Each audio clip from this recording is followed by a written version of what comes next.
Pues muy buenos días, un gusto saludar a todas y cada una de las personas que nos están sintonizando, que están siguiendo como todos los viernes este seminario permanente que tenemos dentro de la Facultad de Comunicación y nuestro Human and Not Human Communication Lab. Hoy nos encontramos trabajando una temática por demás interesante para quienes han estado siguiendo este seminario que ha buscado explorar los fenómenos de la cultura digital, sus implicaciones en los estudios de la comunicación, los estudios sobre Internet, los estudios sobre interfaz y ahora pues también en la parte de los Game Studies, donde nos hemos enfocado en las últimas semanas para tratar de explorar pues el peso que tiene la cultura de los videojugadores en la construcción de muchos fenómenos sociales, entre ellos pues los fenómenos identitarios, la manera como las prácticas comunicativas van generando nuevos entornos, nuevas lógicas de mediación, de interconexión entre los sujetos, sus organizaciones, instituciones, y para un servidor, Jorge Hidalgo, coordinador académico de posgrados, pues le es muy grato poder estar el día de hoy compartiendo micrófonos, cámara, con mi querido doctor Alejandro López Novelo, colega investigador también de este laboratorio de nuestra Facultad de Comunicación. Alex, ¿cómo estás? Muy buenos días. Hola Jorge, muchas gracias. Muy bien, es a nuestra audiencia que nos acompaña todos los viernes, pues bienvenidos, un viernes más.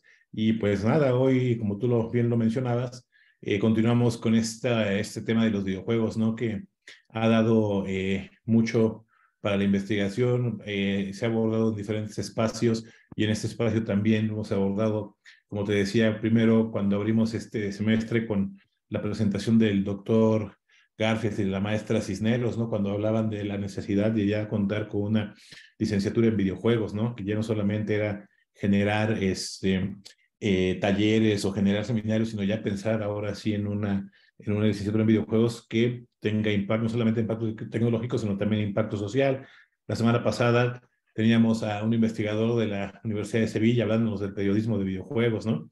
Y hoy, como tú bien lo comentabas hace un momento, pues abordamos a los videojuegos o se van a abordar a los videojuegos de una perspectiva social, cultural, ¿no? Es decir, un enfoque totalmente diferente que vamos a salir un poco de lo lúdico, ¿no?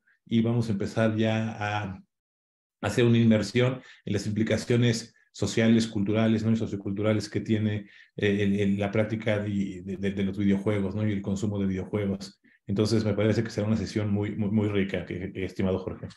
Sí, sin duda, y yo creo que seguramente las personas que han estado siguiendo este seminario en los últimos días y en los últimos meses, pues van a pensar, Alex, que éramos de los chiquillos que no podían sacar de las maquinitas, ¿no? Que esa obsesión que tuvimos ahí jugando nos ha llevado a explorar estas temáticas, pero además de que pudiera ser cierto, el tema es que, como lo hemos mencionado muchas veces, hoy en el campo de la investigación de la comunicación es un territorio muy profundo de análisis porque ahí es donde se conjuntan muchas de vamos a decir, de las temáticas que veníamos analizando mediáticamente de manera aislada, ¿no? Hablábamos de comunidades y nos metíamos a hablar de prácticas sociales, performatividades, ¿no? Llegamos a hablar en el surgimiento de las comunidades virtuales, pues de lo que implicaba en el territorio de Internet, tener esta movilidad, esta descorporeización, ¿no? Del sujeto y su creación de sus nuevas identidades hipermediales, pero de pronto nos hablábamos de gamificación, de ludificación, hablábamos de fenómenos como la infantilización de Occidente, y hablábamos de N cantidad de temas como de fenómenos aislados, pero curiosamente cuando nos metemos al territorio de la investigación de los videojuegos, pues han tenido a muy bien a fusionarlos, a integrar todas estas discusiones, y el mundo del entretenimiento hoy nos está llevando a hacer replanteamientos en los estudios en comunicación sobre cómo deberíamos de estar abordando este objeto de estudio con el nivel de profundidad, metodologías y herramientas científicas que a veces desechábamos solo porque tenía el apellido videojuegos, ¿no? Y entonces nos encontramos desde estos grandes investigadores como Mitsuko Ito, el mismo Henry Jenkins, que han dicho, señores, aquí hay gran seriedad Aquí hay mucho tema de investigación porque se conjugan las ciencias cognitivas,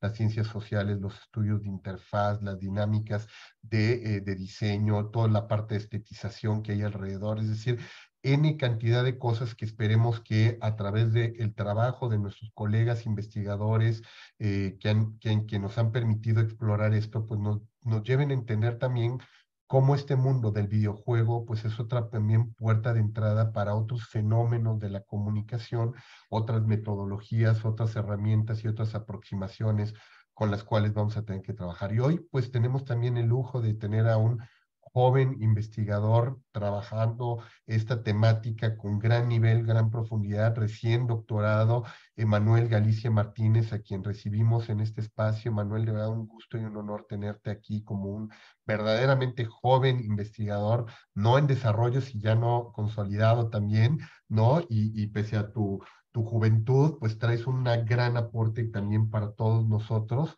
para seguir explorando esto. Manuel, bienvenido.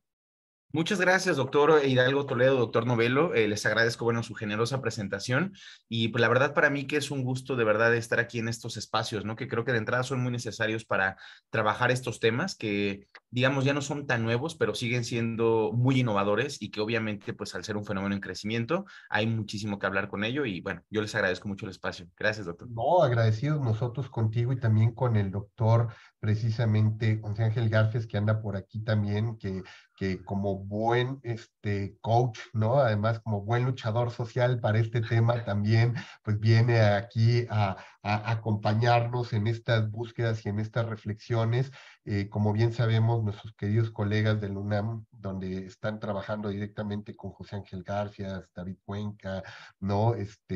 Y otros más que han integrado este gran proyecto de la Finisterre, pues han hecho un trabajo muy sólido para poder profundizar en estas temáticas y podernos llevar al nivel de discusión que ya traen las grandes asociaciones internacionales como la IECA, la IMCR, ¿no? El ACGMC, que traen muy buenas líneas de investigación sobre estas temáticas para poder profundizar. Y bueno, pues Emanuel, yo ahorita le voy a ceder la palabra a nuestro querido doctor Alex para que nos hable un poco de tu trayectoria y quienes no tienen todavía el gusto de conocerte sepan un poco más de tu orientación y por qué has estado trabajando esta línea de investigación sobre videojuegos, articulación de sentido, construcciones de capital social y prácticas comunicativas en las comunidades de los videojugadores en línea y por qué se hace tan relevante esta orientación en comunicación que tú le has dado a los estudios de videojuegos. Así es que, Alex, pues preséntanos al buen Emanuel para que lo conozca nuestra audiencia.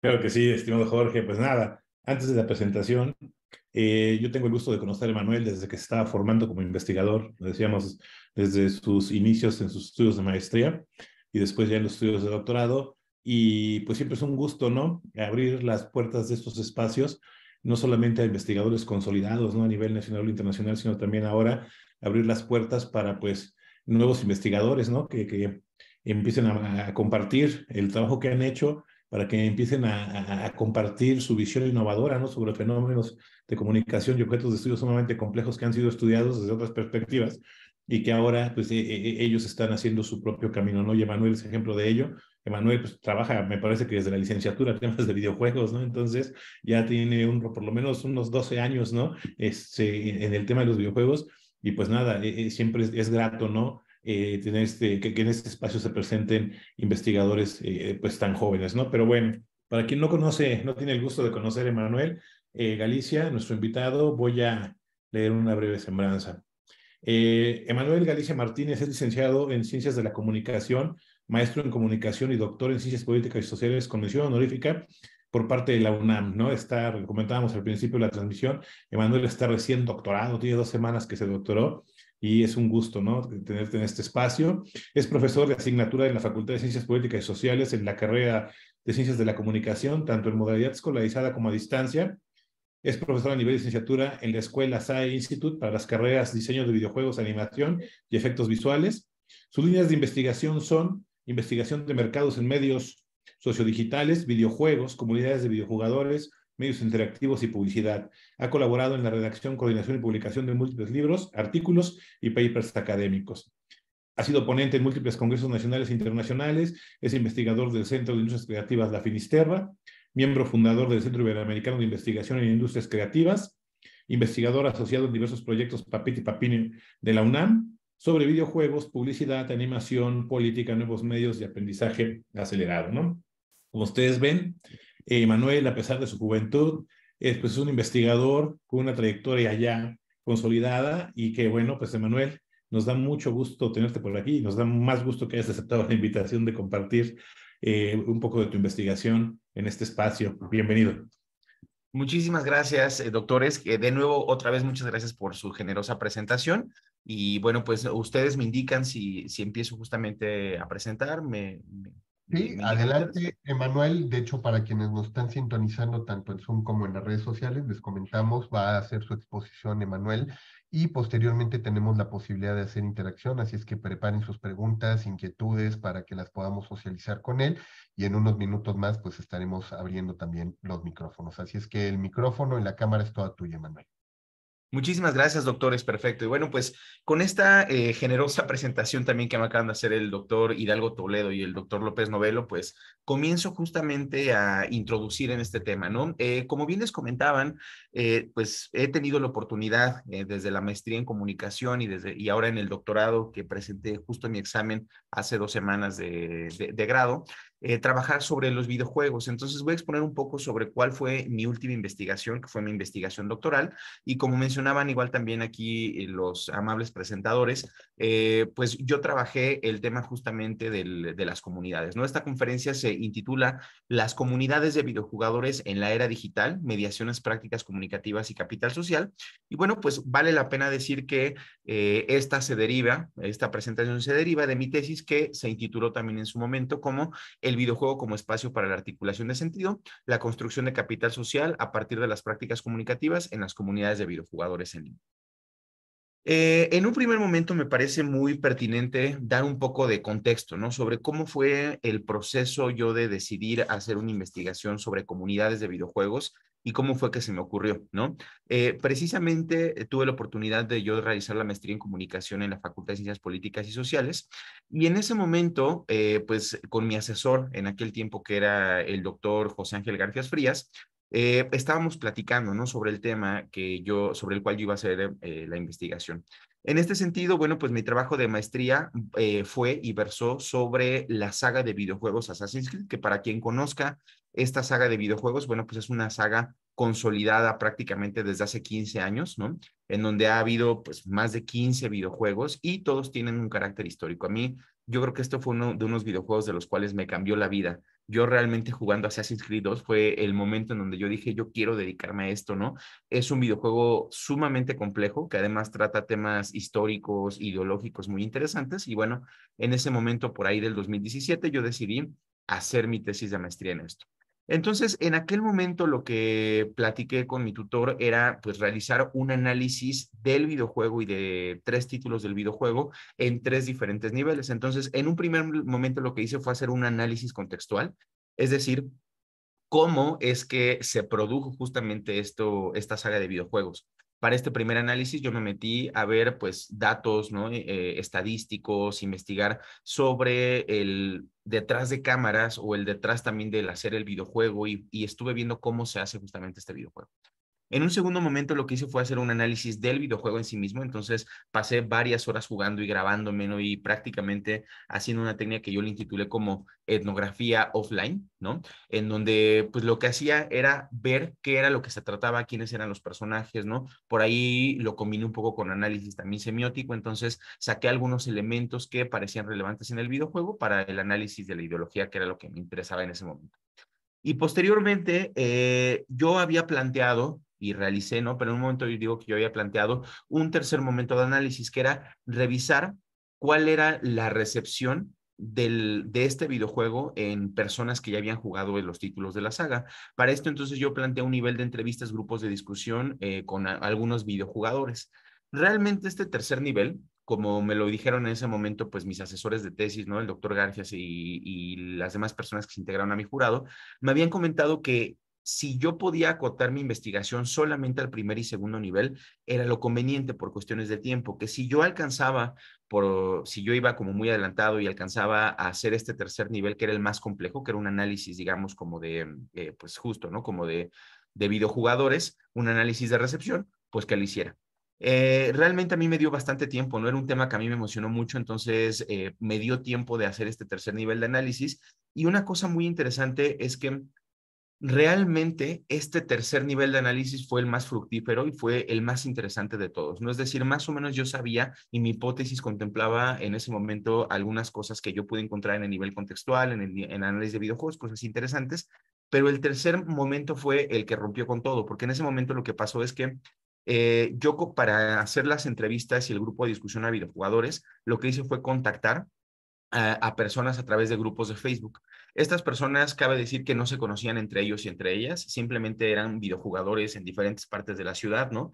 Yo publiqué ahí una serie de convocatorias y que me hicieron favor también de difundir algunos grupos de fans de Assassin's Creed, y entonces la gente me empezó a contactar, ¿no? Para poder participar en el grupo de discusión. Realmente fue una experiencia muy interesante porque me llegaron como más de 150 correos, ¿no? Pidiéndome participar, de los cuales yo hice un filtrado, y pues a estas personas yo las convoqué un día en la Facultad de Ciencias Políticas y Sociales para hacer los grupos de discusión.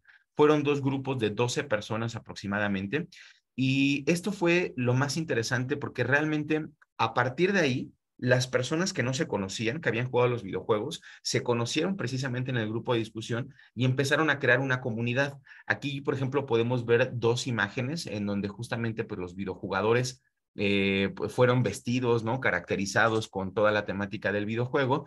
Y esta, digamos, un grupo de estos 2 grupos de discusión que hice, varias personas, aproximadamente como 10 personas, crearon una comunidad de las cuales se siguen frecuentando hoy en día, ¿no? Por ahí también salieron relaciones de amistad, relaciones amorosas, ¿no? Entre algunas personas y se creó una muy bonita comunidad. Para mí fue lo más interesante porque pues dije, ¿cómo es posible que a través de un videojuego, que en teoría solamente es entretenimiento y que adicionalmente es un videojuego offline, es decir, que no se juega en línea, se pueda crear una comunidad tan interesante? Entonces, bueno, este fue como un poco el contexto, ¿no? Esto yo lo trabajé en la maestría y pues realmente para mi trabajo de doctorado yo dije, pues más que el fenómeno del videojuego, lo que yo quiero analizar es el impacto cultural y el fenómeno de las comunidades que se crean alrededor de los videojuegos, ¿no? ¿Por qué se crean? ¿Qué es lo que hacen ahí, no? Entonces, bueno, la pregunta central que motiva justamente a mi investigación doctoral es cómo se generan los elementos de capital social a través de prácticas comunicativas llevadas a cabo dentro de los medios digitales que utilizan las comunidades de videojugadores en línea. Esto es algo, digamos, como muy protocolario, ¿no? Pero a grandes rasgos lo que me interesaba saber era cuáles eran esos elementos que hacían que las personas interactuaran en las comunidades en línea y adicionalmente, qué era lo que salía a partir de esa interacción de las comunidades, ¿no? Es decir, muchas veces hablamos, por ejemplo, de la toxicidad, ¿no? De las comunidades de los videojugadores, pero no todos los elementos son negativos. De hecho, hay muchos elementos bien positivos y entonces me interesaba saber cuáles eran esos elementos relacionales positivos que salían a partir de la interacción de las comunidades en línea, ¿no? Para eso yo utilicé los conceptos, como aquí bien lo dicen en mi pregunta, ¿no? Capital social, prácticas comunicativas, medios digitales y obviamente también comunidades de videojugadores en línea. Entonces, bueno, esa es la pregunta que motivo, ¿no? La hipótesis principal a partir yo de la cual inicié mi tesis fue pensando que la generación de indicadores de capital social, es decir, estos aspectos relacionales positivos que se generan en las comunidades, se cristalizan a partir de la articulación de sentido y de diferentes formas de praxis comunicativa llevadas a cabo dentro de las comunidades de videojugadores en línea, las cuales son determinadas por mediaciones de diversos tipos, tecnológicas, digitales, institucionales, personales, culturales. Igual también como parafraseando un poco mi hipótesis, digamos como lo que yo creí, digamos el punto de partida, fue saber que muchas veces estos confianza, ¿no? Estos valores, ¿no? Estas reglas, estas normas, estas jerarquías que se generan dentro de las comunidades de videojugadores, no dependen únicamente del videojuego, sino dependen de muchos elementos que en este caso, pues el concepto que yo utilicé fue mediaciones, como por ejemplo la edad de los jugadores, la situación donde juegan, ¿no? Motivaciones personales, objetivos personales, y que esto tiene una intrínseca relación justamente con la creación de los elementos del capital social, ¿vale?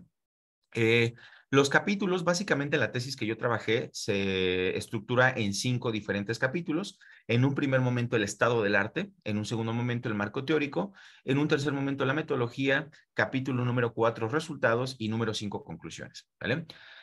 Voy a resumir un poco qué es lo de lo que trata mi tesis. Realmente para quien quiera saber un poco más, bueno, está actualmente en el repositorio del UNAM, ahí lo pueden buscar con mi nombre o con el título de la investigación, pero me parece pertinente, ¿no? Hacer como un resumen de cada uno de los capítulos.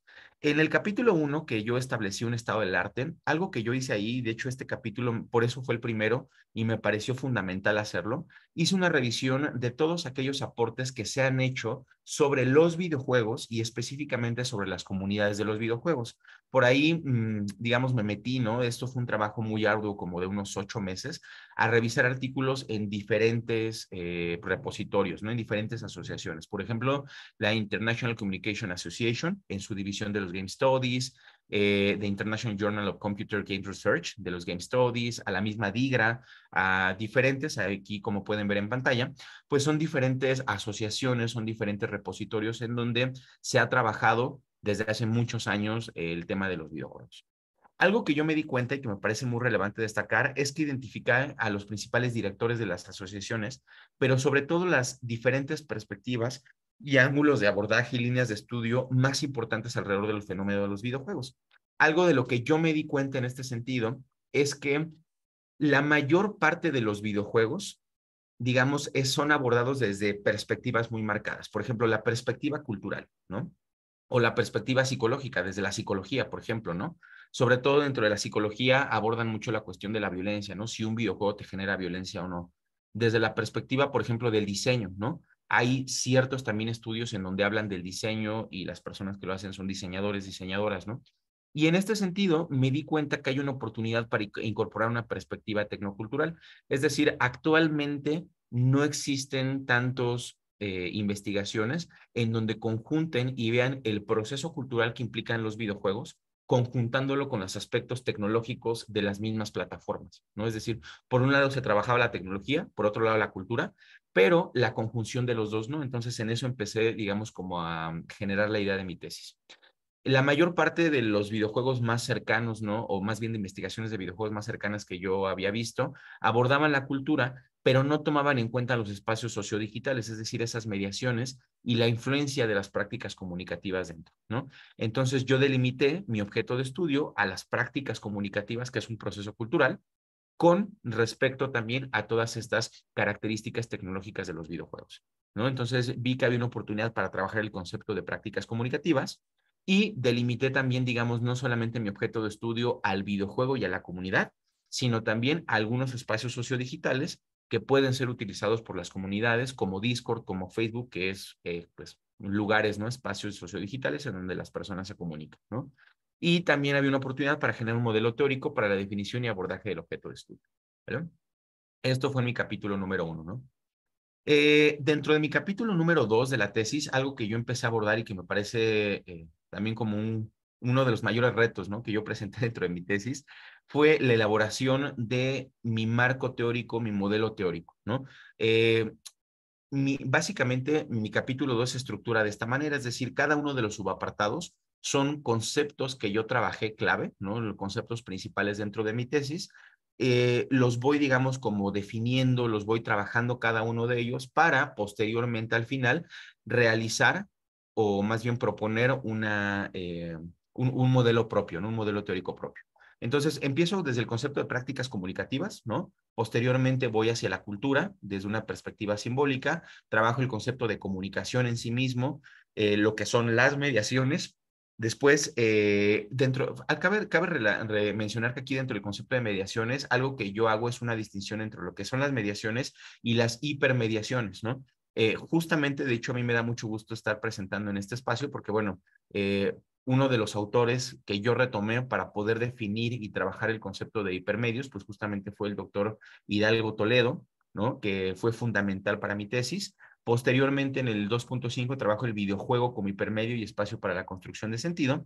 Y por último, el concepto de capital social, que también, bueno, el concepto de capital social, creo que de las personas que más lo han trabajado en México, ¿no? Y uno de los grandes aportes ha sido por el doctor López Novelo, Y pues bueno, ¿no? Justamente para mí es un gusto presentar en donde hay dos autores tan fundamentales, en un espacio en donde hay dos autores tan fundamentales para mi tesis, ¿no?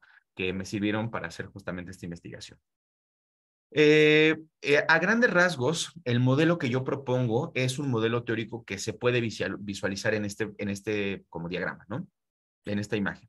Y es decir, normalmente hay personas que estas personas entran a este espacio, que es el espacio del fondo, ¿no?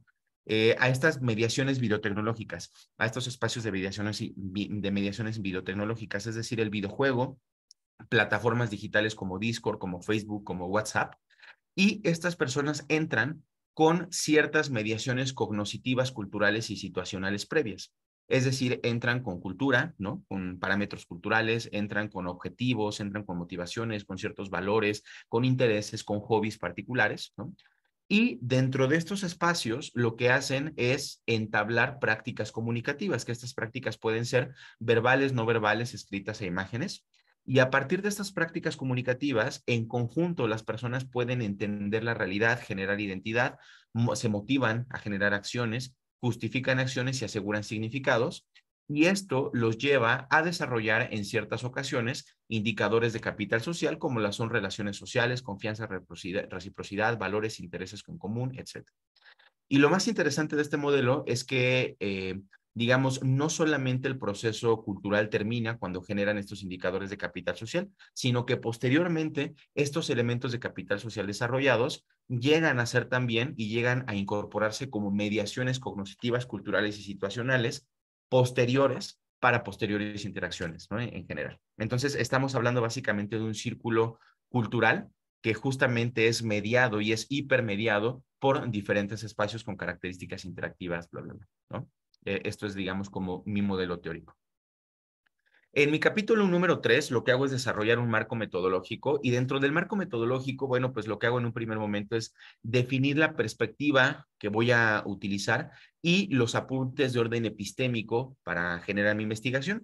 Establezco cuáles son los momentos de indagación de lo cualitativo, es decir, las fases del trabajo de campo que voy a estar realizando, las técnicas de investigación, la definición de categorías y los criterios de inclusión y de exclusión de los participantes. ¿A quién iba yo a analizar, no? ¿Por qué trabajé con una comunidad específica y no con otra, ¿no? Y obviamente, bueno, también lo que hice fue seleccionar el caso de estudio, es decir, voy a trabajar con comunidades, pero alrededor de qué videojuego, ¿no? Vale la pena decir que yo trabajé específicamente con una comunidad que se desarrolla alrededor del videojuego League of Legends, que bueno, para quien no ubique muy bien este título, League of Legends es uno de los videojuegos más famosos y más jugados en el mundo. De hecho, dentro de todo lo que son los esports, los deportes digitales, League of Legends representa el videojuego que tiene la mayor cuota de mercado en el mundo, ¿no? Entonces, de hecho, ahorita algo muy curioso es que en este momento, en estas semanas, se está llevando a cabo el Mundial de League of Legends y el Mundial de League of Legends tiene más personas viendo en línea el Mundial que personas que ven el Super Bowl, ¿no? Literalmente son el doble, un poco más, ¿no? Habrá que ver cuáles son los resultados para este año, pero para el 2020 fue uno de los eventos deportivos más vistos pues de todos los tipos, ¿no? Dentro de la metodología, lo que hago entonces es definir esta perspectiva que yo les comentaba, que es socioantropológica tecnocultural, es decir, obviamente con conceptos desde la sociología, desde la antropología, pero también que conjunta esta perspectiva tecnocultural, conjuntar los elementos y darle importancia a la tecnología y su incidencia en la cultura y viceversa, ¿no? Lo que yo hago, la propuesta que yo hago es trabajar con una propuesta de etnografía digital que yo generé, pero retomo los aportes de Christine Hein, de Sarah Pink y de Rogers, que bueno, son básicamente tres de los más importantes y relevantes, ¿no? Personas que han abordado la metodología cualitativa en la parte de digital, ¿no? Entonces hago ahí una cuestión interesante entre ellos, hago ahí un entramado de etnografía y mi propuesta se resume en dos diferentes etapas. En un primer momento es la fase general de aproximación al estudio. Entonces, en esta primera fase, lo que hice fue realizar diferentes técnicas, ¿no? En un primer momento, entrevistas piloto para ver y aproximarme a los jugadores, ¿no? A estas comunidades que yo menciono. Número 2, a la observación participante en el videojuego, es decir, estuve yo jugando en sí mismo, viendo cómo participaban las personas dentro del videojuego. Y por último, en esta primera fase, entrevistas en profundidad, ¿no? Una vez que ya establecí esta observación, que hice las entrevistas piloto, ahora sí, hacer entrevistas en profundidad con miembros de una comunidad. Y eso me daba pie para pasar a una segunda fase, que es la fase de conocimiento y construcción de significado. En esta segunda fase, también, digamos, aplica entrevistas en profundidad y observación participante, ¿no? En el videojuego y en los espacios hipermediales. Es decir, a mí la comunidad, lo platicaré más adelante, pero me incluyó dentro, no solamente dentro de su juego y dentro de sus sesiones de juego, sino también dentro de un servidor de Discord, que Discord es una plataforma sociodigital en donde se construye la comunidad. Entonces estuve ahí haciendo. Prácticamente mi observación participando y todo el trabajo de campo duró 7 meses. Fue desde octubre del 2022 hasta abril del 2023, ¿no? Entonces fue 7 meses que estuve trabajando con esta comunidad. El caso de estudio que yo seleccioné justo fue el caso de League of Legends, en donde, bueno, lo que yo pude ver son o más bien a las razones por las cuales yo seleccioné el caso de League of Legends es porque, número uno, tiene características técnicas hipermediales, es decir, es un juego masivo en línea, lo juegan muchas personas en línea, el videojuego es de carácter cooperativo y competitivo, hay una alta interactividad con el contenido, es decir, es un videojuego en donde las personas pueden modificar muchas cosas, ¿no? El mismo gameplay te permite seleccionar personajes, modificar habilidades, ¿no? Construir diferentes estrategias y entonces es altamente interactivo. Tiene componentes multimediáticos de comunicación, es decir, además del videojuego, el videojuego integra en sí mismo un chat escrito y chats de voz a partir de los cuales las personas pueden interactuar. Los tipos de participación del usuario, el desarrollo de comunidades en múltiples espacios hipermediáticos y tiene una alta relevancia económica y social del juego hoy en día, ¿no? Lo mencionaba, es uno de los videojuegos más que generan más derrama económica en el mundo, ¿no? Y bueno, también el segundo ámbito no solamente son por las características del hipermedio, sino la relevancia y la industria del videojuego. Es un videojuego sumamente jugado, es de los más jugados en el mundo y bueno, tiene una relevancia, ¿no? Desde esta parte económica. La comunidad específica con la que trabajé, bueno, porque aquí el League of Legends es el videojuego, ¿no? Pero alrededor de League of Legends, pues obviamente se generan muchas comunidades, ¿no? Y la comunidad específica con la que yo trabajé se llama Comunidad Olimpo. Y la verdad es que me gusta mucho decirlo porque la verdad yo le tomé mucho cariño a esta comunidad. Creo que es algo que pasa de repente, ¿no? En la investigación cualitativa, que estamos tan en contacto y pasamos de repente tanto tiempo haciendo etnografía que generas posteriormente, ¿no? De tu investigación, como algunos vínculos hay medios sensibles con ellos. Y esta comunidad Olimpo yo le tengo mucho cariño. Es una comunidad que actualmente existe, tiene cerca de 155 miembros y 30 son los participantes más activos. Y de esos 30 participantes, 15 son los integrantes más cercanos. Es un círculo, digamos, como pequeño de 15 integrantes de las personas que más interactúan. Esta comunidad principalmente se desarrolla en la plataforma Discord y es integrada por personas de El Salvador, México y Costa Rica. Y lo menciono en ese orden porque hay más personas de El Salvador, posteriormente la segunda mayor cantidad de personas es de México y por último de Costa Rica, es decir, países latinoamericanos. El origen de esta comunidad se remonta a 2018 y fue iniciado por 4 integrantes, que estos 4 integrantes, digo, me pidieron que los mencionara bajo estos nombres, ¿no? Estos nombres gamers, ¿no? Que ellos me dieron, que son Happy, Nico, Kiren y Mitty. Estas 4 personas eran jugadores y jugadoras a nivel semiprofesional de un juego que se llamaba Overwatch, que en este momento ya no existe, pero Overwatch. Y ellos, digamos, crearon esta comunidad en un primer momento para poder compartir y comunicarse y hablar sobre su equipo de Overwatch. Posteriormente va evolucionando esta comunidad pequeña, van añadiendo más personas. Ellos empiezan a jugar otro videojuego que es League of Legends y entonces empieza a crecer, ¿no? En general, los integrantes y las integrantes de esta comunidad están integrados por personas de 20 a 30 años aproximadamente. El más pequeño es de 20, el más grande es de 30 años, ¿no? Tienen un grupo adicionalmente de WhatsApp que se llama Familia Olimpo. Entonces, es decir, básicamente yo lo que hice fue un análisis en 3 diferentes medios. Fue en el videojuego en sí mismo, en Discord y por último en WhatsApp, ¿vale? De estos participantes que estamos mencionando, al ser la investigación que yo hice una investigación de carácter cualitativo, pues apliqué entrevistas en profundidad. y apliqué estas entrevistas en profundidad a 8 participantes. Estos 8 participantes son Kiren, Shushu, Gabriela Juárez, Sebas, Ricardo Villalobos, Happy, Miti y Sofía Viveros. Algo relevante que decir de ellos es que, bueno, cada uno tiene, digamos, como ya dijimos, nacionalidades diferentes, ¿no? Es decir, algunos de ellos o ellas viven en El Salvador, otras personas de México, otras personas de Costa Rica, pero algo interesante es que tienen, digamos, como alto nivel de movilidad, ¿no? Por ejemplo, hay personas que son de El Salvador, pero están estudiando en México, ¿no? De hecho, estudian, algo muy interesante es que estudian en la Universidad de Anáhuac, me parece que es Campus Mérida, creo que sí es Mérida, pero varias personas, de hecho, gran parte de la comunidad son de la comunidad de Anáhuac. Por ahí también un egresado, que es uno de los líderes, que es Happy, fue egresado él es de El Salvador, fue egresado de la Universidad de Anáhuac y actualmente trabaja en la Ciudad de México en una empresa. Entonces, bueno, él vive en El Salvador, pero vive acá. Por ahí, por ejemplo, un caso interesante que lo menciono porque después lo voy a retomar es Ricardo Villalobos, Wolf. Él es de El Salvador, pero se fue a estudiar la licenciatura de diseño de videojuegos en Nueva York y le tocó toda la pandemia allá. Entonces, desde ese momento está allá en Nueva York. Personas que son de México y viven en México, personas de Costa Rica que se fueron a vivir a El Salvador. Es decir, hay una alta interacción.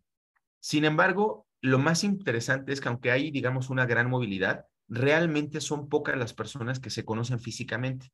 La mayor parte de la interacción entre estas personas ha sido completamente digital y se ha mantenido digital durante muchos años. Es decir, no se conocen presencialmente, ¿no? Y bueno, de esta manera entonces llegamos al capítulo 4, que son los hallazgos. Y bueno, mis hallazgos yo lo que hice fue dividirlos o organizarlos por los hallazgos de mis conceptos generales, ¿no? Que en un primer momento fueron las mediaciones, en un segundo momento los espacios hipermediales, posteriormente las prácticas comunicativas y al último el capital social, ¿vale? Algo interesante que a mí me llamó mucho la atención, o bueno, por lo cual yo empecé a ver, ¿no? A encontrar hallazgos, son las mediaciones situacionales. Básicamente las mediaciones situacionales son aquellos datos de las personas, cómo se encuentran en ese momento las personas. Entonces, por ejemplo, es la edad de los participantes, la ocupación. Algo interesante es que la mayor parte de las personas que están ahí son o estudiantes de tiempo completo o están saliendo al ámbito laboral, ¿no? Entonces, están en esta parte como de ocupación. La mayor parte de ellos y ellas estudian carreras relacionadas con tecnología, con diseño de videojuegos, con cuestiones, por ejemplo, de cibernética, ¿no? Con sistemas computacionales, pero también hay algunas personas que son las menos, que estudian derecho y que estudian medicina. También hay accesos a dispositivos electrónicos, es decir, las personas tienen acceso a dispositivos electrónicos y también el tiempo de conexión a Discord y a League of Legends. Esto me interesó verlo, ¿no? Es decir, desde dónde se conectan, cuándo se conectan y cómo fue, ¿no? Algo muy interesante ahí dentro de las mediaciones situacionales, por ejemplo, fue la pandemia COVID, fue algo muy relevante, dado que mi investigación, digamos, se hizo posterior a COVID. Me platicaban también algunos de los integrantes y las integrantes que el COVID fue una gran razón por la cual empezaron a interactuar más en esta comunidad. El caso de Wolf, por ejemplo, que es este chico que yo les comentaba que vive en Nueva York, él se fue en 2020 a estudiar la licenciatura de diseño de videojuegos a Estados Unidos. Llega y entonces renta con 8 roomies, ¿no? O sea, él renta con 8 roomies pues, en una casa, ¿no? Empieza la pandemia y por todas estas cuestiones de cuarentena que hubo, pues obviamente están recluidos, son 8 personas, bueno, con él 9 personas viviendo en una casa, y algo que pasó es que lo empezaron a segregar, como que él sintió una especie de ostracismo, ¿no? Realmente como que lo empezaron a segregar. Él tanto tiempo ahí se sentía muy mal y entonces justamente se refugió y él lo menciona, es algo que es muy fuerte para él, que es casi como su casa, es el Discord y que pudo platicar con esas personas y que básicamente eso lo salvó de sentirse tan mal en la pandemia. Y por otro lado, Gaby, que Gaby también es algo bien interesante. Ella es una participante que, bueno, ella es de El Salvador. Y Gaby mencionaba que durante toda su vida ella siempre fue una competidora de alto rendimiento de diferentes cosas, ¿no? Desde natación, desde gimnasia, desde taekwondo, fútbol, o sea, es decir, ha competido en muchos deportes. Sin embargo, en 2019 ella sufre un accidente y le detecta una enfermedad por la cual ella ya no puede seguir jugando, ¿no? Entonces, lo que hace ella, pues, es dejar todos estos deportes que tenía. Adicionalmente, entra la pandemia en el 2020, toda la cuarentena, y está en alta depresión. Entonces, conoce a la comunidad por su hermano, ¿no? Y al empezar a jugar otra vez, retoma esta cuestión competitiva y dice, bueno, si yo ya no puedo competir de manera física con mi cuerpo, ¿no? Voy a competirlo en el videojuego de League of Legends. Y entonces menciona que literal la comunidad fue un punto por el cual le ayudó a salir de la depresión y volver a tener ganas pues, prácticamente de vivir, ¿no? Entonces son mediaciones situacionales. Por otro lado, mediaciones institucionales. Las mediaciones institucionales tienen que ver con estos estructuras, ¿no? Valga la redundancia, instituciones que se crean alrededor de las personas, como lo es la familia, la religión y la afiliación política, ¿no? El más relevante de estas tres mediaciones institucionales que encontré fue la familia, es decir, normalmente las personas lo que hacen es practicar o desarrollan un gusto por los videojuegos debido a que su familia tiene este mismo hobby, ¿no? Es decir, muchas veces los papás o los hermanos ellos mismos han jugado videojuegos y entonces obviamente han orillado a que estos integrantes pues jueguen eventualmente, ¿no? También el tiempo regulado por el juego y la familia, que hay dos casos muy interesantes. Por ejemplo, el caso de Gaby, que es esta chica que le gustaba mucho competir. Ella, digamos, tiene muchas restricciones de jugar videojuegos por parte de su familia, ¿no? O sea, dice, ¿sabes qué? Como también es una alumna de alto rendimiento en la escuela en donde ella estudia medicina, sus papás le dicen, sabes que no debes descuidar la escuela, entonces tienen muy medidos sus tiempos y tiene regulaciones en casa de cuánto tiempo puede conectarse a jugar videojuegos. Entonces, eso es una mediación que afecta, ¿no? En el tiempo de juego de Gaby. Y por otro lado, de Miti, que Miti, ella es una chica de Costa Rica y Miti expresaba que ella tiene 8 hermanos, ¿no? Ella es la 9. No, no, perdón, tiene 7 hermanos y ella es la 8. Entonces, que al haber tantos hermanos en la familia y al haber solamente una sola computadora, los horarios en donde ella se podía conectar para jugar eran de 3 a 5 de la mañana, ¿no? Entonces, esto influía mucho en la manera en que ella se desarrollaba dentro de la comunidad, ¿no?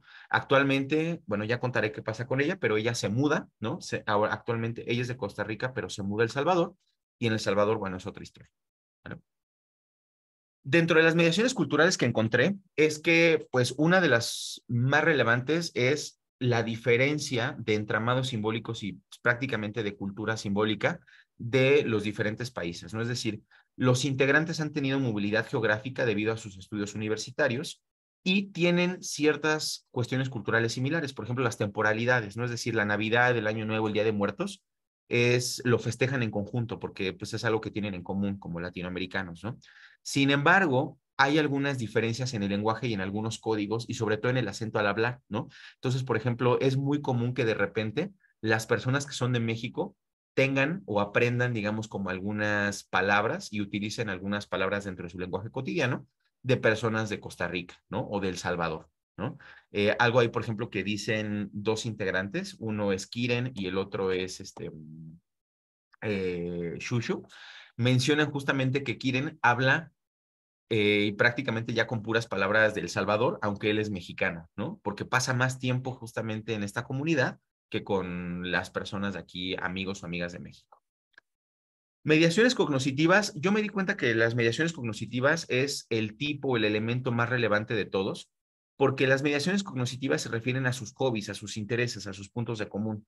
En este sentido, pues obviamente los hobbies, el hobby más relevante son los videojuegos, ¿no? El videojuego que les gusta prácticamente a todos, pero si bien tienen en común el videojuego de League of Legends, realmente hay muchos otros hobbies que tienen muy diferentes, ¿no? Por ejemplo, ahí mencionaban, por ejemplo, lo que es Happy, que a él le encanta el fútbol, y a Wolf, que le gusta, por ejemplo, el anime, mencionan, y esto es algo muy interesante, que durante la semana pueden jugar videojuegos y pueden estar viendo anime, pero Happy los fines de semana les pone a ver la final de la Champions o partidos de la Champions o el juego del Barça, ¿no? De la Liga Española.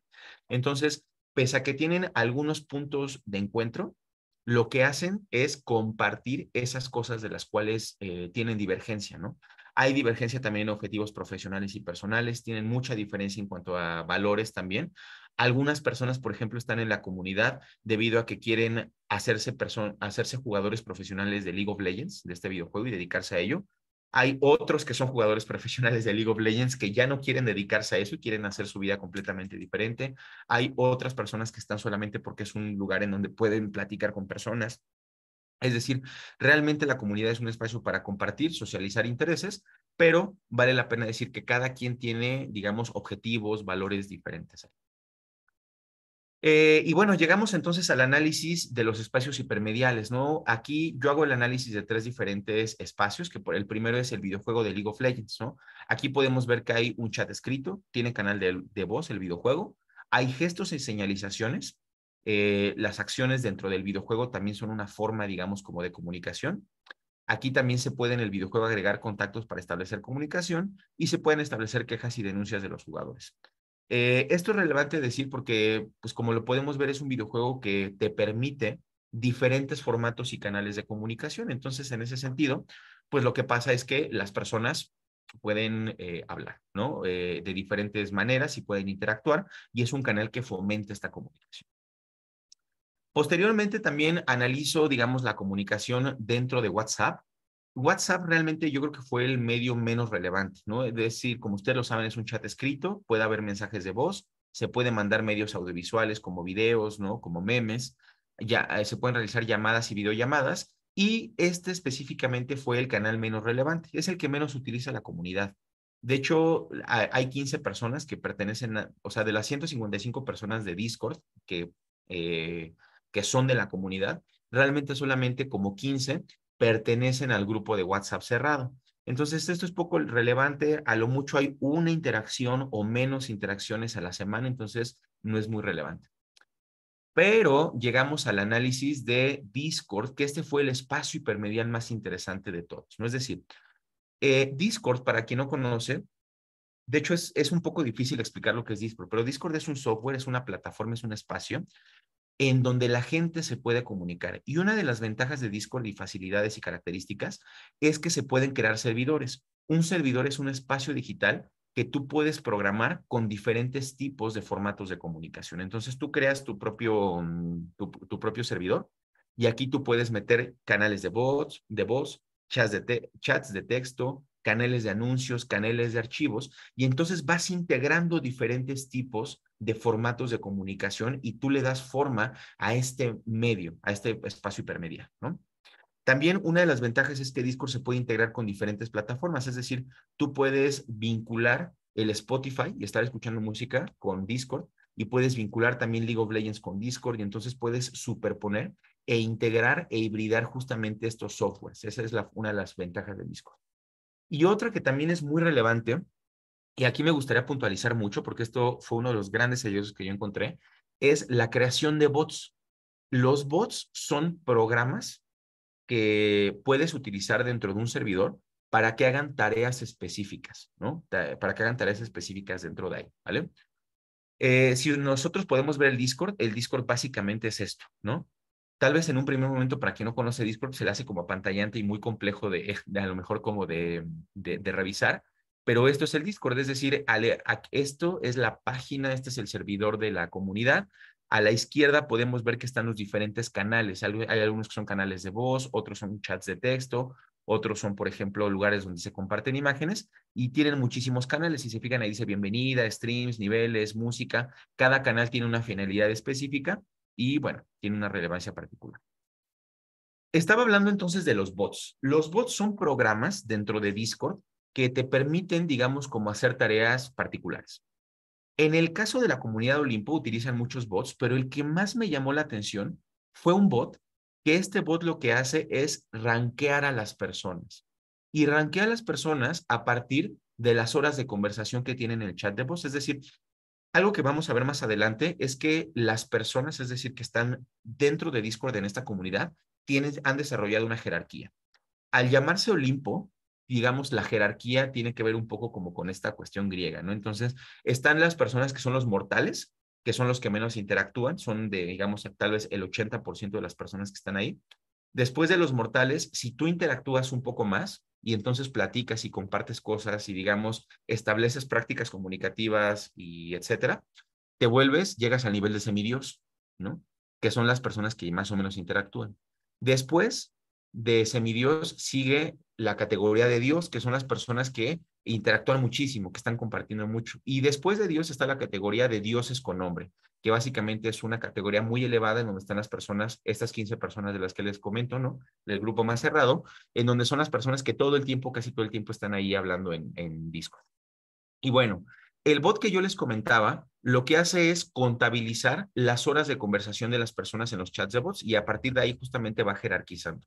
Y algo que a mí me llamó muchísimo la atención y que es francamente fascinante es que estos son datos reales. A mí me pasaron como las horas de conversación contabilizadas por el bot de Discord. Es que hay participantes que en este momento tienen 8,536 horas. Y esto es mucho, para a lo mejor como contextualizarlo un poco, un año tiene prácticamente 8,700 horas. Hay 8,700 horas en un año. Los 365 días del año son 8,700 horas. Y hay personas que casi alcanzan el año en horas de conversación en este chat de voz, ¿no? Si nosotros pudiéramos sumar todas estas personas, que solo son 5 integrantes, estamos hablando de 3 años consecutivos de hablar sin parar. Entonces es algo impresionante, ¿no? Bueno, nos pasamos después con el análisis de las prácticas comunicativas, que el análisis de las prácticas comunicativas, aquí lo que nos está comentando, bueno, o bueno, más bien lo que yo analicé, fueron la comunicación verbal, la comunicación no verbal, que principalmente fueron videollamadas y acciones dentro del juego, la comunicación escrita y la comunicación por imágenes, ¿no? Al final todo esto lleva a desarrollar códigos en común y sentidos en común, ¿vale? Y bueno, por último nos vamos entonces al análisis de capital social, que la verdad es que, bueno, aquí quiero hacer una especial mención al doctor López Novelo, quien a partir de su trabajo doctoral, como que me dio mucha luz. Yo revisé incansablemente esa tesis que él escribió para poder justamente entender, ¿no?, lo que eran las dimensiones de capital social. Bueno, primero voy a analizar el capital social estructural. Aquí lo que yo me di cuenta es que hay una jerarquización, como les había dicho, ¿no?, a partir del tiempo que ellos están hablando y que han interactuado, en mortales, semidioses, dioses y dioses con nombre. Hay una estructura organizacional que es causa y efecto de las prácticas comunicativas, es decir, las personas que más interactúan son las personas que obviamente tienen mayor jerarquía y las demás jerarquías son las que más interactúan, entonces es causa y efecto. Hay una relevancia del bot como mediador de prácticas comunicativas y medidor y mediador de prácticas comunicativas. Tienen un acceso a espacio que se desbloquea conforme suben jerarquía, es decir, no todos los canales de voz están disponibles siempre. Conforme las personas van subiendo de jerarquía y van participando más, se van desbloqueando ciertos canales para poder interactuar. Hay una cercanía y confianza que surgen a partir de la estructura organizacional y obviamente también hay un reglamento implícito, ¿no?, que justamente son como algunas normas de respeto entre ellos. Otra cosa también interesante es el análisis del capital social relacional, que es la segunda categoría de capital social, ¿no? Entonces, aquí yo me di cuenta que crearon vínculos personales, emocionales, profesionales y académicos. Hay muchos vínculos de confianza a partir de una interacción constante entre ellos, ¿no? Es decir, se cuentan sus cosas, se ayudan para hacer tareas en conjunto. Si alguien tiene un examen, se ayudan a estudiar, ¿no? Hay una cooperación, ayuda en el estudio o trabajos escolares. Generalmente hay un muy buen soporte en situaciones incómodas en la vida de cada persona. Si una persona, y lo platicaban mucho, ¿no?, de repente a lo mejor iban con su familia a un lugar en donde no se sentían incómodos, ¿no?, o no se le estaban pasando bien, pues se conectaban a Discord para platicar con las personas, ¿no? Ahí hay personas la mayor parte de lo que me di cuenta es que las personas que son los integrantes, la mayor parte son introvertidas y se sienten motivadas por las habilidades expresivas de los integrantes extrovertidos, ¿no? Algo también que me pareció muy, por un lado tal vez muy predecible, pero por otro lado muy interesante, es que se establecen relaciones románticas sentimentales, no necesariamente ahí se han hecho parejas, ¿no? Es decir, han desarrollado estos vínculos románticos sentimentales. Y algo que también me parece muy interesante y creo que fue de lo más relevante que vi, es que Miti, que es una de las participantes, que ella ya lo decía, ella es de Costa Rica, ella debido a la pandemia y debido a cuestiones económicas dejó de estudiar su carrera en Costa Rica.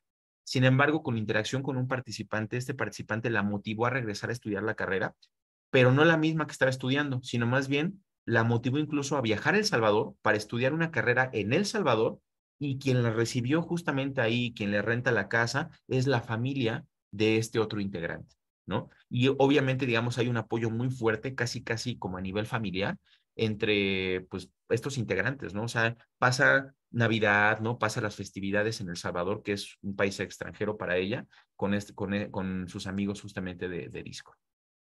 Y bueno, por último nos vamos entonces al análisis de capital social cognitivo, que básicamente el análisis de social cognitivo lo que hace es, o lo que yo me di cuenta, es que las personas han mejorado sus habilidades sociales e interpersonales, como por ejemplo el liderazgo, la comunicación interpersonal, la empatía, el conocimiento de temas conocidos a partir de la interacción entre ellos, ¿no? También, por ejemplo, entre ellos mismos se dan consejos. Sobre todo aquí hay mucho, digamos, por esta jerarquía que hay, las personas de mayor edad son los que instruyen y dan consejos a las personas de menor edad. Y por último, las personas introvertidas se definen con más confianza mientras ha ido incrementando su interacción en la comunidad, ¿no? Es decir, prácticamente ha pasado todo esto, ¿no? Llegamos entonces a las conclusiones. Bueno, las conclusiones a las cuales yo llegué, de manera muy resumida dentro de mi investigación, es que no todos los medios digitales son iguales e inciden de manera homogénea en las prácticas comunicativas de las personas. Algunos espacios presentan características hipermediales que los usuarios apropian y disponen de forma diferente, ¿no? En este caso, en la comunidad de la que yo hablo, no es lo mismo, por ejemplo, cómo interactúan en Discord a cómo interactúan en WhatsApp.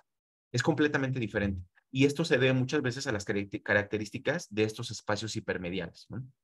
Los hipermedios continuamente suelen combinarse, fusionarse, sustentarse y completarse unos a otros, formando espacios hipermediales complejos que inciden en interacciones de las personas. Se necesitan apuntes teóricos y metodológicos pertinentes para su análisis, y los hipermedios no solo influyen en las prácticas comunicativas y la generación de capital social, sino que también existe una mutua relación e incidencia. Es decir, los hipermedios y las características de los espacios hipermediales dan origen y le dan forma a la manera en que nos comunicamos, pero también la manera en que nos comunicamos da forma, a su viceversa, a estos hipermedios. ¿Vale? Si bien todas las mediaciones están involucradas en la generación de capital social en una comunidad de videojugadores, no todas tienen la misma incidencia. En el caso, por ejemplo, de la comunidad que yo analicé, las mediaciones cognitivas, es decir, sus objetivos, sus gustos, sus valores, resultaron ser los de mayor relevancia. Las prácticas comunicativas son el puente entre intersubjetividades, pero se basan en mediaciones de significaciones comunes, en diversas ocasiones previas de pertenencia a la comunidad.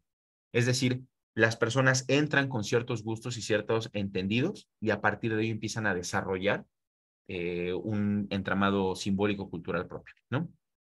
Y bueno, el lenguaje y los códigos en común desarrollados en los hipermedios son mediaciones culturales importantes en el aseguramiento y construcción de significados en común. Prácticamente con todo esto que estamos concluyendo, me gustaría decir que realmente los videojuegos y los espacios hipermediales son lugares de interculturalidad. Son lugares en donde las personas intercambian estos significados, estas prácticas comunicativas y culturales, y dejan de ser solamente los videojuegos un medio de entretenimiento para convertirse en un medio de comunicación, un medio de cultura, prácticamente de interculturalidad, ¿vale? Y aquí me voy entonces a ir ya a la última diapositiva por cuestiones de tiempo. Me gustaría cerrar con esta frase, y con esto cerré mi examen de grado y con esto cierro también aquí mi ponencia. Y es que en algún momento Wolf, que es un miembro de la comunidad Olimpo, me dijo esta frase y prácticamente yo sentí como un escalofrío en el cuerpo, me recorrió porque creo que es una frase muy profunda y que de alguna manera resume muy bien la importancia de estos hipermedios y de estas comunidades de videojugadores. Y dice, abrir el Discord es como regresar a casa, llegar y sentir que alguien te está esperando, ¿no? Y bueno, con esto me gustaría entonces como dejar por ahí la conversación, ¿no? Y digamos como dar pie a la reflexión sobre las comunidades y su importancia en la cuestión social. Muchas gracias. Muchísimas gracias a ti, Emanuel. Creo que una presentación por demás valiosa para poder entender, como bien decías tú, en esta parte de análisis que haces, que esto va más allá de una interfaz de interacción, ¿no? No es simplemente un espacio lúdico, un espacio de divertimento, es un lugar donde las personas construyen identidades, socializan, ¿no? Incluso se debaten moralmente muchas de las discusiones, incluso en el mismo juego, ¿no? Por ahí lo expresabas tú en este tema de tomar decisiones, pues también hay una forma de validación constante de tus formas de pensar, actuar más allá de esto. Y eso yo creo que algo muy valioso que nos pones ahorita en la mesa de discusión y este cierre que decías, que es prácticamente como un espacio de regresar a casa, pues efectivamente para mucha gente no solamente es llegar y decir, ahí está la extensión de mi habitación, la extensión del espacio de socialización, sino ahí están a los que yo dejo entrar, con los que quiero conversar, el cómo quiero conversar, el de qué quiero conversar. Y esto pues nos habla de que efectivamente, como dices tú, los múltiples capitales, además capital social que se establecen ahí, pues se ponen en juego, ¿no? Y entonces vamos a decirles que es un territorio más sobre el cual deberíamos de estar extendiendo nuestras visiones cartográficas, nuestros mapas de ubicación en una forma diferente de ser y estar en el mundo, un poco en la tónica de Bruno Latour, de qué implica la modernidad, ¿no? Cuando los espacios donde somos y estamos no son espacios tangibles, ya no son espacios físicos, sino se vuelven estos espacios de orden simbólico. Alex. Sí, muy interesante, Emanuel, agradecerte pues que compartas estas reflexiones, ¿no? Que se desprenden de tu investigación doctoral. Y me parece que algo sumamente interesante de tu propuesta es cómo se puede hacer tangible algo que es intangible como el capital social, ¿no? ¿Sí me explico? Es decir, cuando hablamos de capital social, ¿no? Tú lo hiciste en la investigación, pues todos los autores dicen que es algo intangible, ¿no? Que se genera dentro de la comunidad, que tiene ciertas normas, ciertos valores, ciertos compromisos, etcétera, etcétera, pero que en la práctica pues no es observable, ¿no? Tangible, ¿no? Y entonces en tu investigación tú logras aterrizar eso, ¿no? Una aplicación ya formal de cómo se puede observar el capital social en red, ¿no? Sobre todo, trabajando, ¿no? ¿Sí me explico? Generándose, desarrollándose y siendo aprovechado por los miembros de una comunidad, ¿no? Y las repercusiones que tiene pues son muy grandes, ¿no? Entonces, en ese sentido me parece sumamente interesante lo que decía Jorge, ¿no? Retomar un poco la idea de que efectivamente, ¿no? Tenemos que empezar a enfocar nuestros esfuerzos en entender esos nuevos espacios, ¿no? Que son no espacios, ¿sí me explico?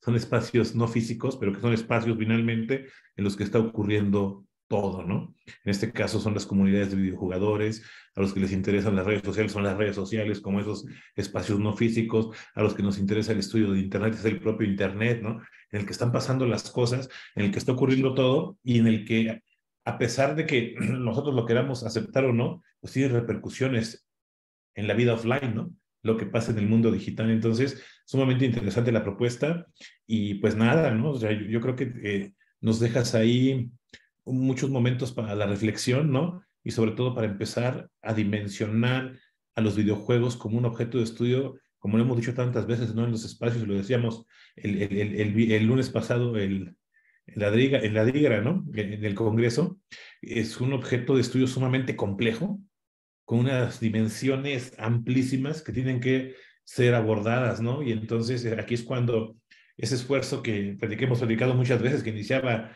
Ángel Garfias cuando nos conocimos en el doctorado, allá por el 2008, que platicábamos del estudio de los videojuegos, de Internet, de la red social, todo esto que hemos estado generando, hoy se cristaliza ya, ¿no? 15 años después, 15 años después, ¿no? ¿Sí me explico? Se empieza a cristalizar ya de manera formal y observable y tangible en investigaciones, ¿no? Entonces, súper interesante lo que nos compartes, Emanuel. Jorge. Claro, sí.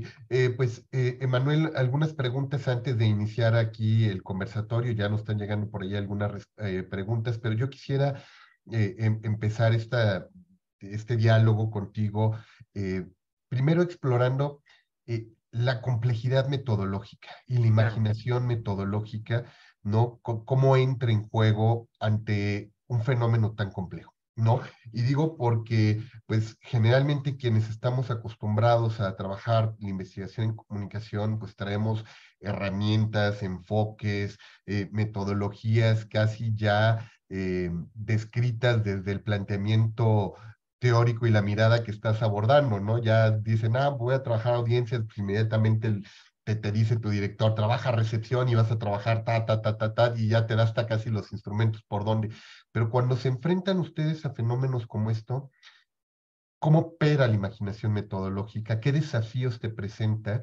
Y ligado a ello también los desafíos éticos detrás de la investigación, porque tú ahorita nos lo decías abiertamente, o sea, yo puedo darte el nombre de las personas que trabajaron conmigo en las entrevistas, en las sesiones, y generalmente, pues mucho de lo que nos dicen, sí, pero es que tus informantes se quedan en lo oculto, no, éticamente no los menciones, y hay espacios de investigación donde dices, no, es que no pueden estar ocultos porque estos sujetos son personas, no son objetos de investigación, son personas, que es valioso el no solamente nombrarlos y enunciarlos, sino describir en plenitud la entrada en su intimidad, porque todo va vinculado, ¿no? Entonces no es que yo transgreda a lo mejor un enfoque ético desde de la investigación, pero sí hay limitaciones que te impone, ¿no? Desafíos a los que te enfrentas, de pronto entrar a ciertas comunidades de diálogo, ¿no? Y estás viendo sus contenidos, pues te puedes topar de pronto con contenido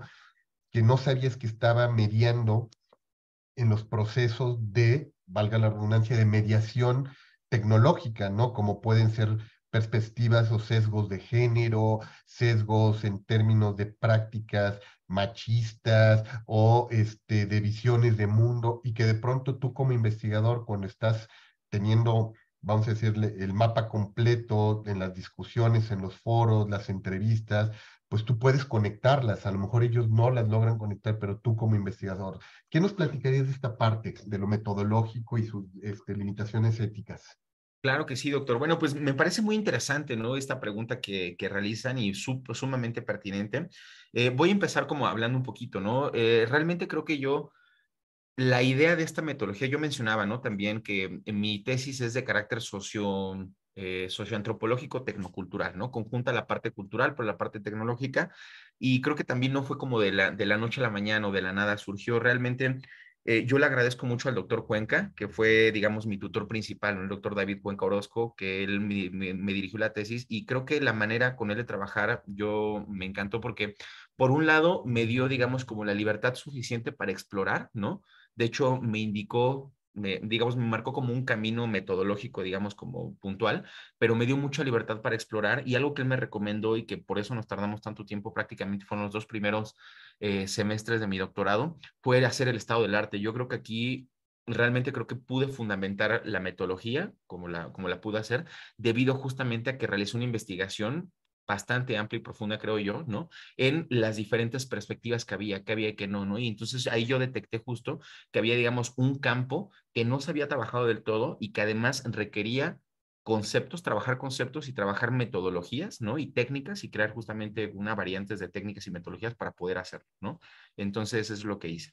Esta cuestión, por ejemplo, que comenta, ¿no? Respecto a la cuestión ética, sí, claro, la verdad es que yo desde la maestría que platicaba, ¿no? Tuve esta experiencia con las personas de Assassin's Creed y la comunidad.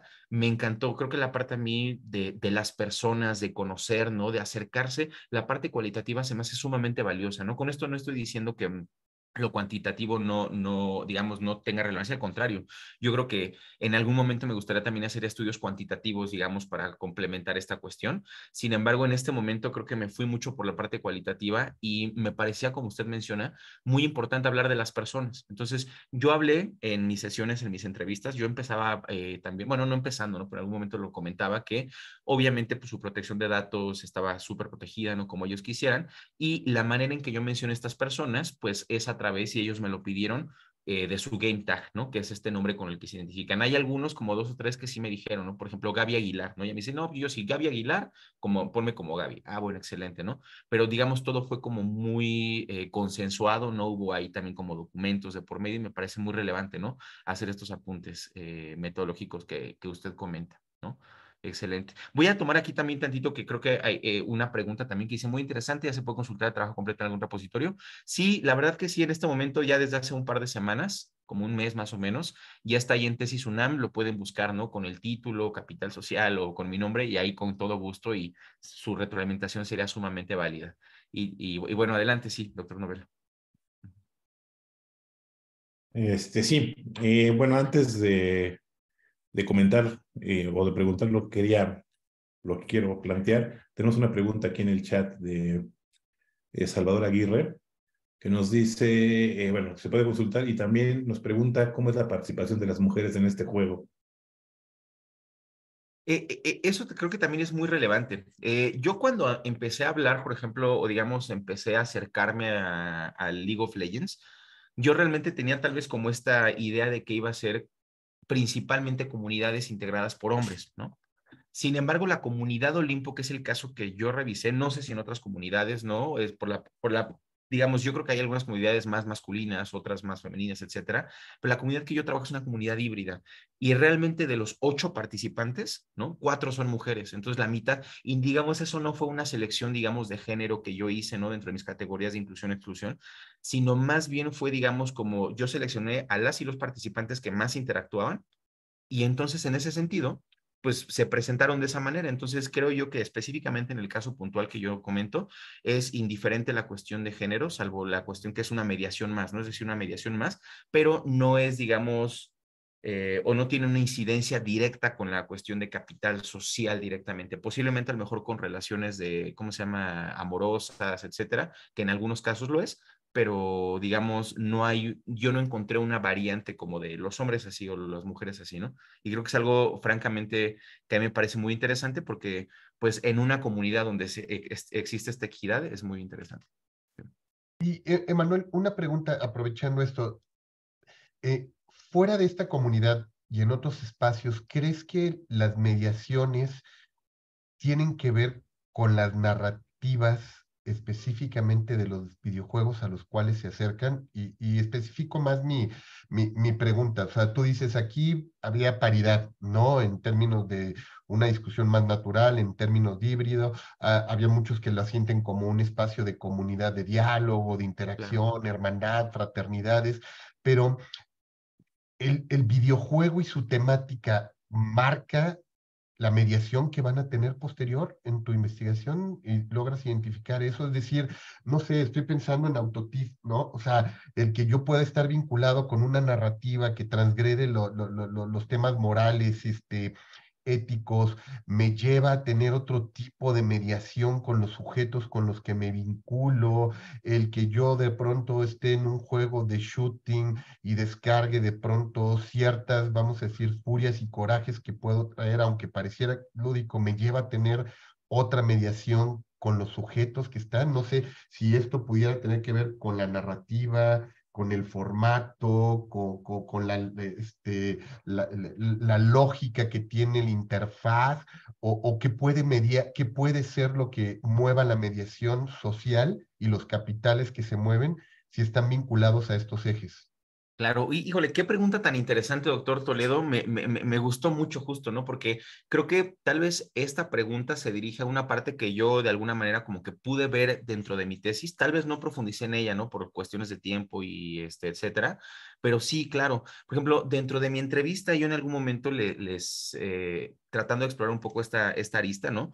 De qué tanto a lo mejor la narrativa es una mediación para la interacción, ¿no? Les preguntaban, por ejemplo, tú, por ejemplo, ¿con cuál personaje te identificas? ¿No? Y entonces las personas empezaban a decir, yo con este porque tiene esta historia y bla, bla, bla, bla, bla. Y algo que me di cuenta es que el videojuego incorpora mucha, digamos, es muy inclusivo, ¿no? Y las narrativas de los personajes, con más de 150 personajes, son sumamente variadas, ¿no? Y por ejemplo, de diferentes géneros, ¿no? O cuestiones, por ejemplo, de preferencias sexuales, los mismos personajes tienden a tener preferencias sexuales y las personas se identifican con ese tipo de narrativas, ¿no? Hay, digamos, lore en el videojuego que justamente pues, es una narrativa general, un universo, y las personas están muy inmiscuidas. Hay personas que más que el juego les gusta el lore del videojuego, ¿no? Y entonces sí resulta ser algo aquí que, por ejemplo, yo creo y tal vez sería un apunte, es a lo mejor vincular y sería muy interesante y tal vez a lo mejor eso lo pudiera trabajar un poco después.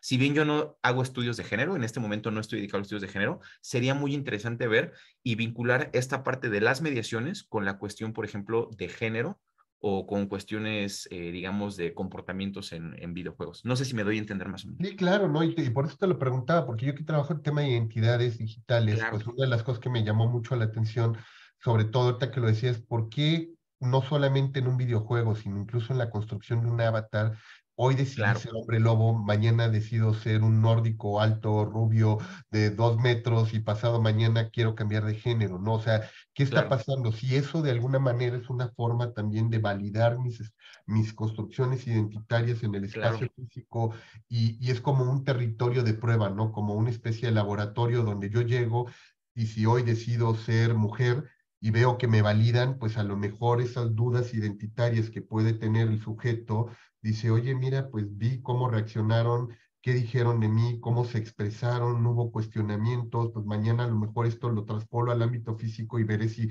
se prueba, y es como un campo de experimentación de la identidad, ¿no? Pero Claro. también es un campo de experimentación de tus crisis existenciales, o sea, yo llego y estoy conversando en un juego en línea y de pronto suelto a lo mejor un comentario moral utilizando al personaje como una tercera persona y veo cómo reacciona Alex, a lo mejor eso me lleva a probar y si yo le pregunto a Alex qué opina de este tema, puedo profundizar en algo que me está inquietando en ese momento en mi vida personal, pero ya después de que probé que al utilizar al personaje como una tercera persona, él hizo engagement conmigo en el tema y empieza ahora sí una empatía discursiva a llevarme a otro nivel de exploración, ¿no? Claro.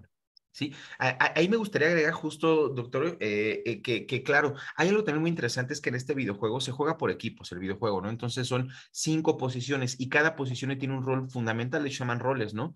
El rol del tanque, que es esa persona, digamos, como que conlleva todo el daño, ¿no? Y recibe todo el daño, pero que es fuerte, ¿no? Y lento.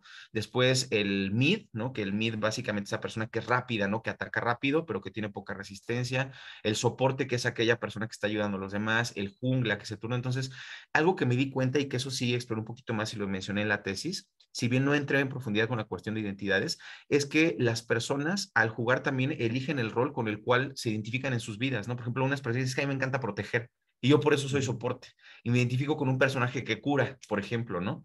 Y estudio medicina, ¿no? Entonces, es decir, se va construyendo, ¿no? Y a veces, y digamos como, aunque juegan más personajes, hay una cierta preferencia con esas narrativas y con esas, digamos, dinámicas de juego, ¿no?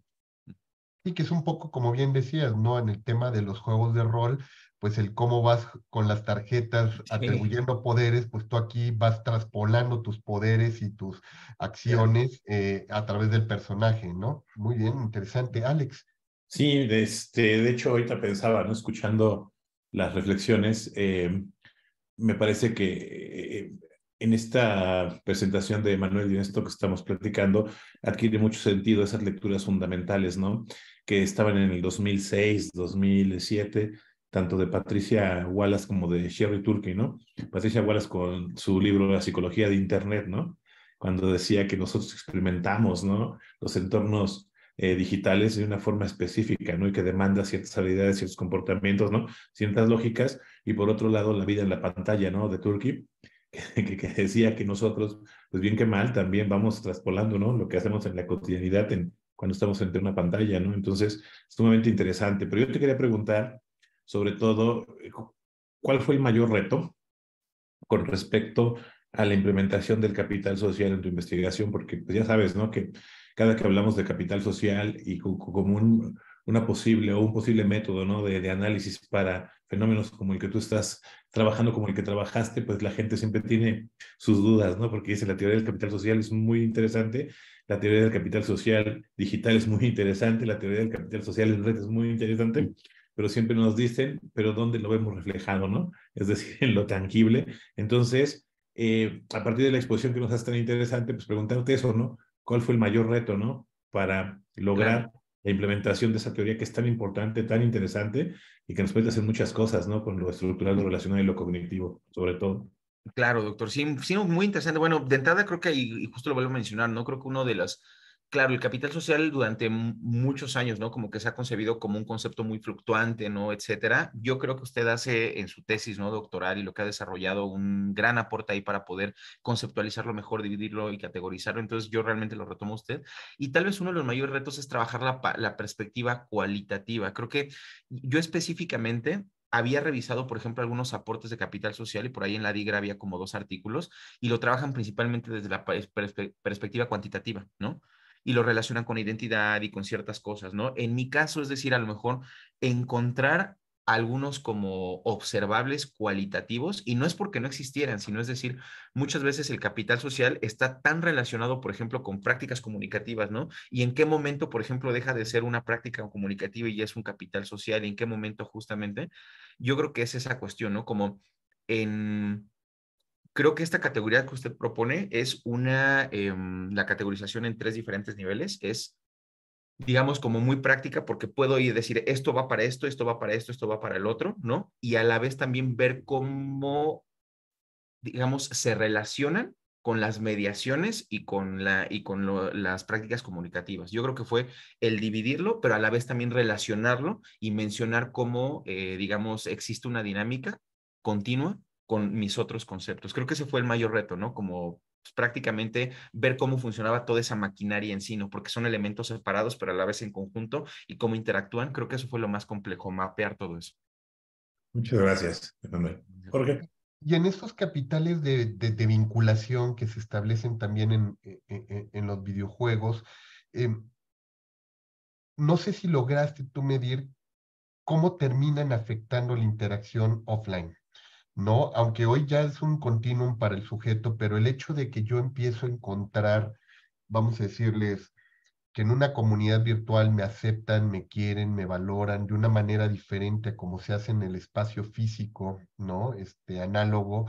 eh, ¿Qué tanto puede en los sujetos llegar a modificar sus formas de interacción social? O sea, que digas, quisiera que ese espacio idealizado de lo digital se convierta como en la lógica natural del espacio, pero hay un choque, porque pues, yo llego a mi escuela y no todos reaccionan igual como yo reacciono, no piensan como yo, no me aceptan como me aceptan acá, acá hay una valoración. Eso no sé si llegaste a tener la posibilidad de dialogar con tus informantes este tipo de prácticas, ¿no? Y Claro. que al final parte también de los tiempos que para otros pueden ser excesivos de permanencia online, respondan a esto, decir, la gratificación que me ofrece el mundo digital no es una gratificación que puedo encontrar fácilmente en el mundo Claro. análogo. No, no sé si, y por ende, tiendo a sacrificar mis espacios físicos allá, porque allá sí hay una gratificación plena de lo que estoy buscando y cada vez me es más difícil encontrarlo en el mundo offline. Claro. Igual también creo que es muy interesante esta pregunta. En este caso, yo pude, digamos, dimensionar más que medir, porque justo, ¿no? Y creo Ujú. que aquí haría mucha falta tal vez un estudio cuantitativo. A mí realmente me encantaría, como en algún momento, seguir y complementar esto con algo cuantitativo para hacerlo más completo, ¿no? Em, lo que hice fue dimensionar el impacto, tal vez, ¿no? Que tiene como en las personas por fuera, ¿no? Tal vez no en cierto, no en porcentajes medibles, pero sí algo impacto. Y en el caso particular de la comunidad Olimpo, algo que yo dimensioné es que el impacto es positivo. Si bien, por ejemplo, es decir, el videojuego y la plataforma Discord y la comunidad en línea son espacios hipermediales en donde las personas se sienten seguros y seguras, ¿no? Es decir, la misma característica y la misma jerarquización y todo esto motiva a las personas a, digamos, generar o ser más extrovertidos o generar habilidades sociales externas. Y por ejemplo, yo mencionaba, ¿no? Que la mayor parte son, de los 8 que yo entrevisté, por ejemplo, 5 manifestaban tener personalidades muy introvertidas y 3 son sumamente extrovertidos. Entonces los introvertidos dicen, ¿sabes qué? Es que yo quiero ser como ellos, yo admiro. Y eso lo dijeron todos, las 5, pero yo quiero ser como ellos y me admira.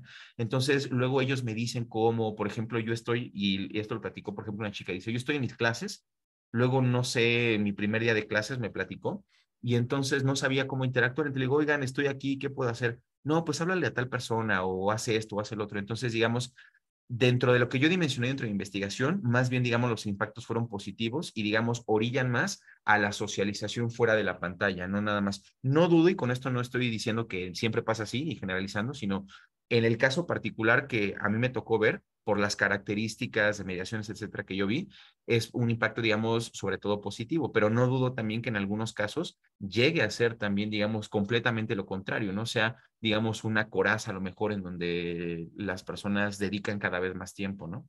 Sí, Eh, y más que una coraza así como diciendo, porque tampoco es la intención de darle este toque tremendista de, bueno, sí, no. mira, el mundo real es despreciable y solamente lo encuentro en el mundo digital, sino más bien que tanto hoy nos estamos dando cuenta que para muchas de estas generaciones de jugadores, pues Ujú. les es más fácil encontrar a través de las comunidades de interacción, pues grupos tal cual, de interés, de motivaciones, gente Claro, que comparte tu espacio y les es más difícil hacerlo en el mundo físico porque a lo mejor no han tenido la interfaz detonadora, ¿no? Exacto. Salvo que a lo mejor yo llegue y directamente le diga a Alex, oye, fíjate, veo que tienes ahí tal videojuego en la portada, en tu librero, ¿a poco te gusta videojugar? Y empezamos a dialogar, pero si no se da ese tipo de situación dentro del espacio físico, pues a lo Claro, mejor yo no sé que Alex puede ser conmigo un vínculo para poder adentrarme al otro mundo, ¿no? De lo simbólico. Y en el claro. videojuego, pues entras directo, o sea, porque basta con que yo ponga, disco, como dices, o sea, el nombre del videojuego y entro directo a la A la comunidad. comunidad. Y ahí ya ni siquiera entro para decir les gusta, ¿no? Sino que tengo que demostrar que tengo un capital social, cultural, de conocimiento alrededor del videojuego para que me gane mi estatus en un primer clic, ¿no? Entonces ya vienen las mediaciones con otras lógicas, ¿no? Pero Claro. bueno, pues Sí, sin duda completamente. un gran tema, Emanuel, el que nos has compartido el día de hoy, va a dar para mucha discusión seguramente. Yo Claro. creo que a las personas que nos han seguido, pues estarán siguiendo, pues estarán preguntándose también cómo conocer más de tu trabajo. Ya no, por ahí nos decías que ya está en el repositorio de tesis de la UNAM. Ojalá próximamente podamos también ver más de tus publicaciones para Gracias. compartirlas con la comunidad que nos sigue. Y ha sido un verdadero honor tenerte aquí con nosotros, Al Emanuel. contrario. Al contrario, muchas gracias a ustedes, de verdad. Yo les comentaba que para mí es un verdadero gusto poder presentar en este espacio con ustedes y sobre todo con dos autores tan fundamentales como lo fueron para mi tesis, ¿no? En la parte de hipermedios, en la parte de capital social. Un gusto, muchas gracias, doctores, de verdad. No, gracias a ti, Emanuel, y pues te cedo la palabra, mi querido Alex. Sí, muchas gracias. Pues bueno, Emanuel, pues agradecer tu presentación y pues vamos a hacer entrega virtual, ya físicamente te lo mando con Yara, ¿no? Ahí Gracias. a la Finisterra. Pues este reconocimiento, ¿no? La Facultad de Comunicación otorga el presente reconocimiento al doctor Emanuel Galicia Martínez por su valiosa participación como ponente del webinario Las comunidades de videojugadores en la era digital, mediaciones, prácticas comunicativas y capital social. Whisky Lucan, Estado de México, 20 de octubre de 2023, y lo firma el doctor Jorge Alberto Hidalgo Toledo, coordinador de posgrado de la Facultad de Comunicación. Y bueno, pues nada, pues, si me lo permiten ahora, pues anunciar, ¿no, Jorge? Por Nuestra siguiente supuesto que la actividad. próxima semana, ¿quién tenemos?